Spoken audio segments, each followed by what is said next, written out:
Welcome to the third and final part of this series of videos on signwriting a large format commercial script letter without the aid of a template. If you haven't already watched the first two parts, then I would advise you to do so before proceeding. If you want to see a real signwriter, please watch on. If, on the other hand, you think that pounce patterns equal signwriting, then this channel is probably not for you, and we therefore wish you all the best.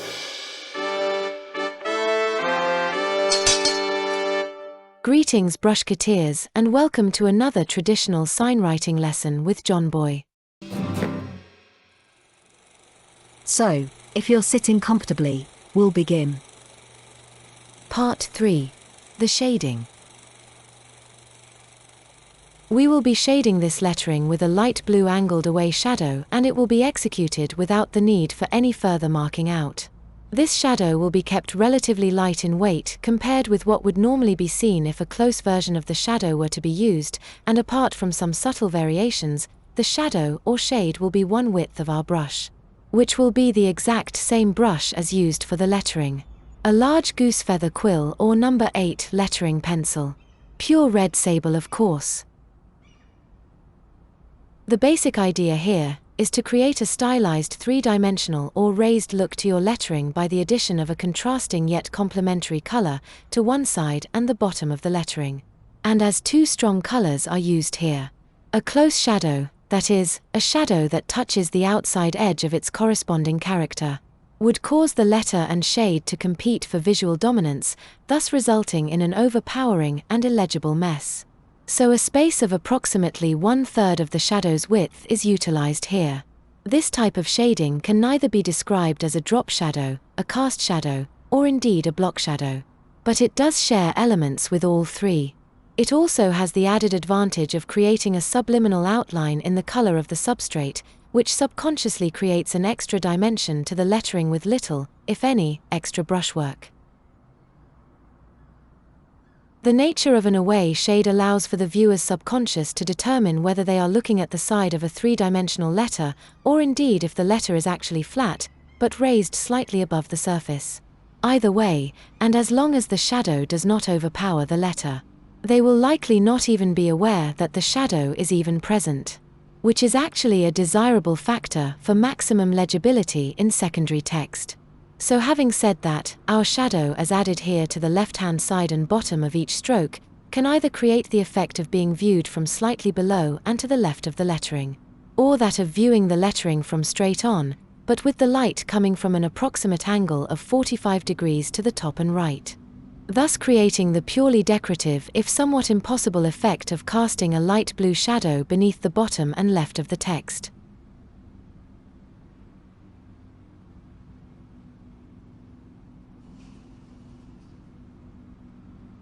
Compared to hand lettering, with a bit of practice, this type of shading can be mastered relatively quickly, and in fact, when serving your 5-year signwriting apprenticeship, this type of shading absolutely must be mastered before you will even be allowed to think about attempting the actual lettering. And when I say that it can be mastered relatively quickly, I'm talking about at least a year of constant on-the-job training, working at least a 40-hour week. And as was typical of JohnBoy's apprenticeship era, you would not even be permitted to use new or newly worked-in brushes. Instead, you would have had to rely on whatever hand-me-down brushes that your journeyman would deem to be of no further use to them.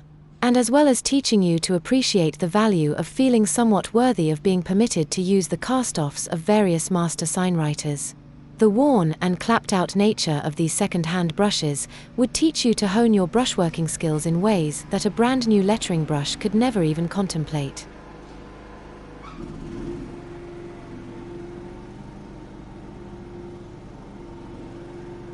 So, to return to the matter of shading, which can also be referred to as shadowing, adding a shadow, or even blocking out, and why it is so important for the student to master it in its various forms before attempting even the most casual of lettering styles.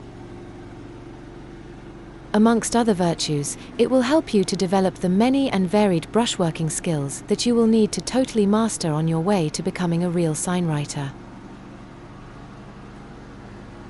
If taken purely in the context of this series of videos, the following advice may seem somewhat anachronistic. But we cannot emphasize enough the value of mastering your shading before your lettering.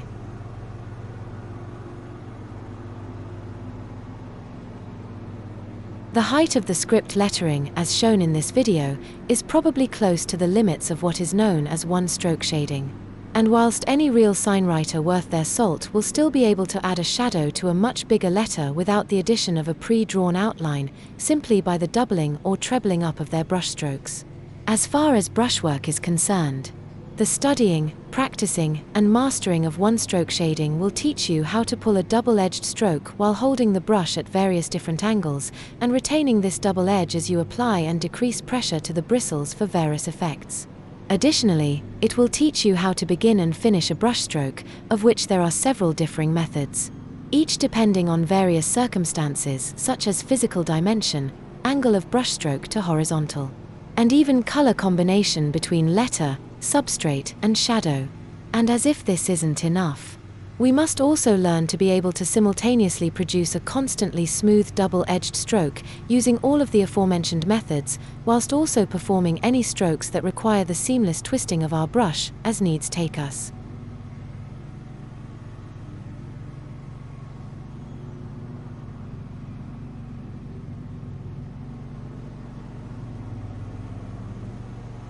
So back to our job in hand. And we see that our old nemesis, the raised steel doorframe, has reared its ugly head once more. And again we begin to curse the signwriting gods for daring to taunt us with such faith-testing obstacles. But once more, as with our lettering, which we completed in the previous video, we shall overcome. We brushketeers can again emerge victorious through the slings and arrows of our previous caution. Having already negotiated this hurdle during the lettering stage, we now find that most of the hard work has been done. And we now merely have to run our fully loaded and correctly chiseled brush down an imaginary line, approximately 1/3 the width of our brush away from the left hand and lower edges of our previously lettered script, with some minor interruptions and adjustments to facilitate the raised framework as noted in the second video of this series. This bolt cover requires extra attention to avoid any excessive paint buildup, which could potentially result in runs.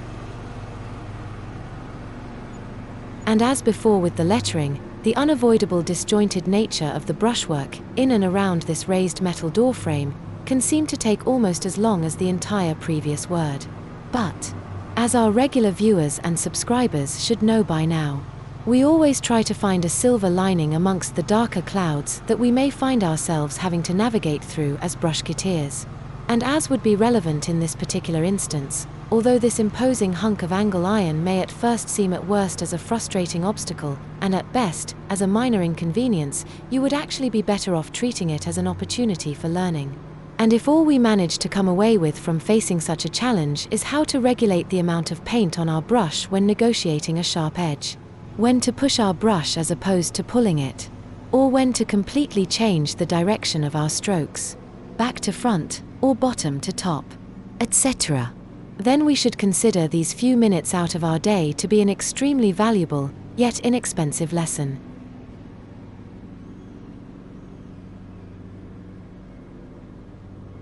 Well, now that we almost but not quite find ourselves to be on to level ground again, and we can finally begin to appreciate the relative ease with which the first stage in the shading of our text was executed, we can once more settle down into that smooth and unencumbered one-stroke shading that we brushketeers find so satisfying and internally rewarding.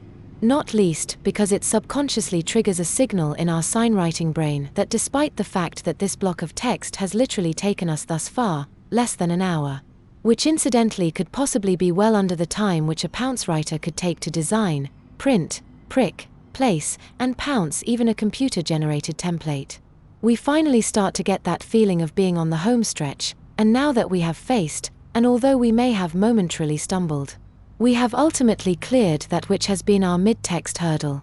And when we do eventually fall onto the final part of our relatively easy lower case lettering shading, we should also again find that our previous half hour of both smooth and not so smooth brushwork has apparently been very well spent, and that our understanding of how a lettering brush actually works in a real-world scenario that is outside the comforts of our own studio or computer screen has been advanced tenfold.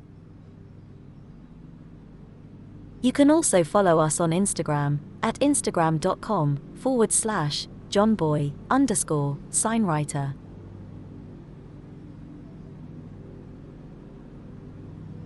In many of our previous videos, we have likened the execution of a signwriter's away shade to that of a standard calligraphic stroke. In other words, a pen or chisel-edged brush that is held at a mostly constant angle throughout, thus producing both the constant thick and thin strokes, plus their own particular brand of the swelling between said thick and thins. However, this analogy can be all well and good when applied to a much smaller letter than shown here. For example, a 4-inch high uppercase or capital letter. But in the noble craft of signwriting, nothing is quite so simple. As a good rule of thumb, the larger the letter, the more exaggerated its own particular set of nuances must become.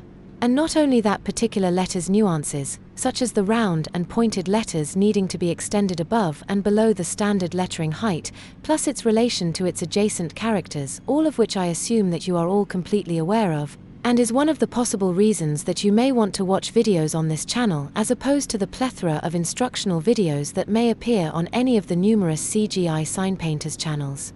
But also, most things relating to said letter, such as the shadow, must also be approached with subtle changes. Which brings us to computer-generated exaggeration. That is, the way in which a computer will automatically interpret the aforementioned subtleties, and quite unlike the way in which a properly trained human can address them, an average computer design program will increase these nuances in predetermined increments, which can generally result in something such as a round letter, or the upper point of a classic Roman A, M, N or V etc. extending just that wee bit too far above or below the general lettering level. And whilst on most computer screens, this may seem to be perfectly acceptable, when scaled up to many times larger than an average monitor, and without a prior in-depth knowledge of all things scriptorial, it can appear to be over-exaggerated and indeed overpowering. So beware. And proceed with extreme caution if using a computer-generated template. For these are only a few of the things that you must be aware of. And similar to this text-to-speech voiceover, no matter how much effort you put into the finished piece, it can still result in your humanist endeavors looking like it was executed by some soulless automaton. Or worse still, it can have the appearance of a vinyl sticker, which although 40-odd years ago may have been desirable, now somewhat seems to defeat the purpose of, and indeed can be taken as an insult to the signwriter's craft. As with most any subject, the seemingly meteoric rise of the social media phenomenon has also allowed in tandem the equally meteoric rise of the social media expert, some of whom may indeed be so, but many more would apparently be little more than attention-seeking pedantic keyboard warriors, with little if any substance to back up their ramblings. And in relation to signwriting, this is in no way a new thing, and most old-school signwriters will have learnt to brush this off many decades ago, and basically treated the many and constant berations from everyone from the lowest to the very highest pay scale with everything in between as just another part of their learning curve.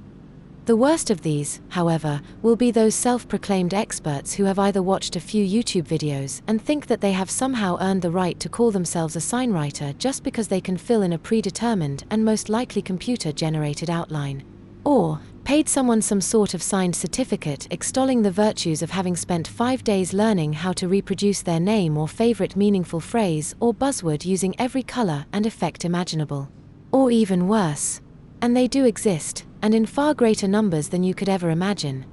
Those experts who have actually had some form of background training in graphic design, yet are totally unable to grasp simple concepts such as real-life perspective, or how a design will translate from a 2-dimensional screen to a 3-dimensional object that they have never even laid eyes upon, let alone experienced and understood the dramatic effect that something as simple as a slightly domed surface may have on a flat design.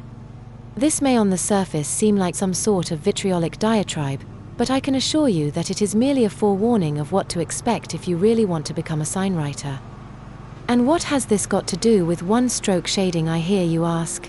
Well, I will tell you. As far as the shading goes, you will always get someone who will endeavor to call you out on the placement of your shading. usually through a misguided idea that normal three-dimensional parameters can somehow be transcribed equally along a line of text from a static vantage point. But as anyone can tell by simply looking at any signage that has actual raised letters attached, this is in fact a physical impossibility due to real-world perspective.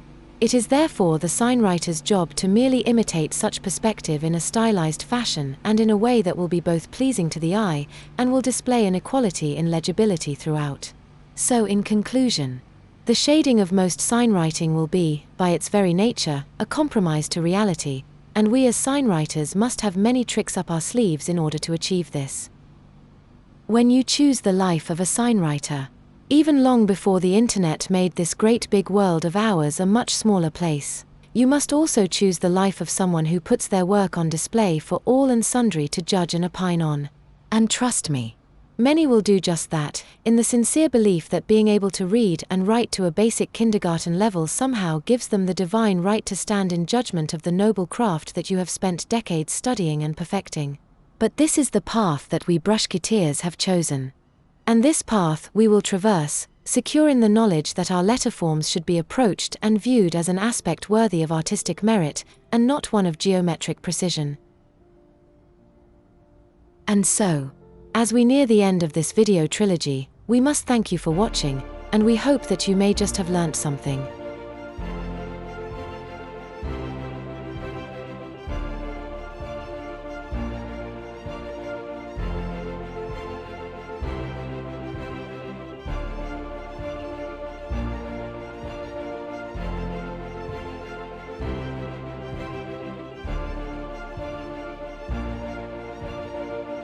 Farewell brushketeers. Never stop learning.